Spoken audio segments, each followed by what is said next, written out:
ஒரு காரசாரமான கருவாட்டு குழம்பு எப்படி வைக்கிறதுன்னு பார்க்கலாம் வாங்க.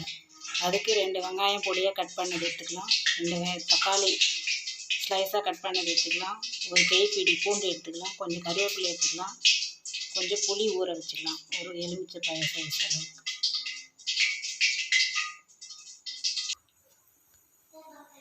ஒரு வானிலை வச்சு எண்ணெய் சேர்த்துக்கலாம். எண்ணெய் சூடானதும் கடுகு சேர்த்துக்கலாம்.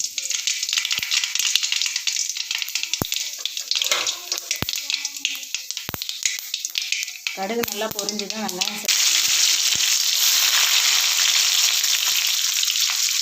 கருவேப்பிலை சேர்த்துக்கலாம்.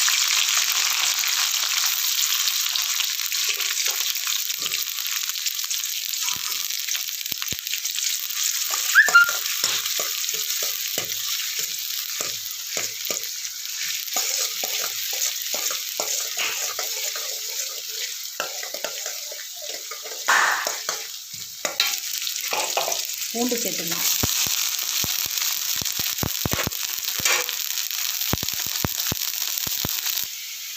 இப்போ வெங்காயம் பூண்டு நல்லா வதங்கிச்சு. இப்போ அரைச்சி வச்ச தக்காளி சேர்த்துக்கலாம்.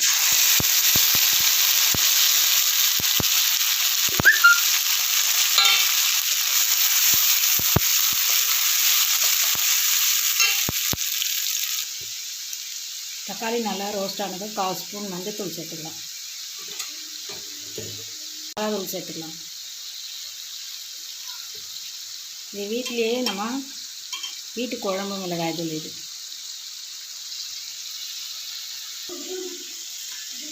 தண்ணி சேர்த்துக்கலாம்.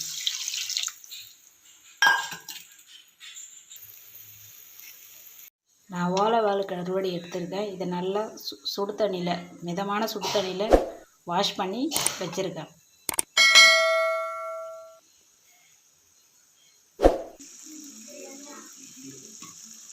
குழம்பு நல்லா சுண்டிடுச்சு. இப்போ நம்ம கருவாடை சேர்த்துக்கலாம்.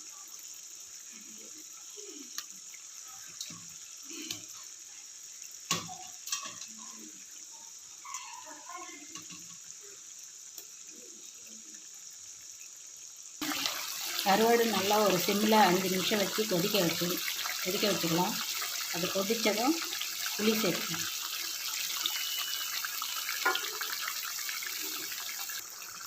சுவையான ஓலைவால் கருவாட்டு குழம்பு ரெடி.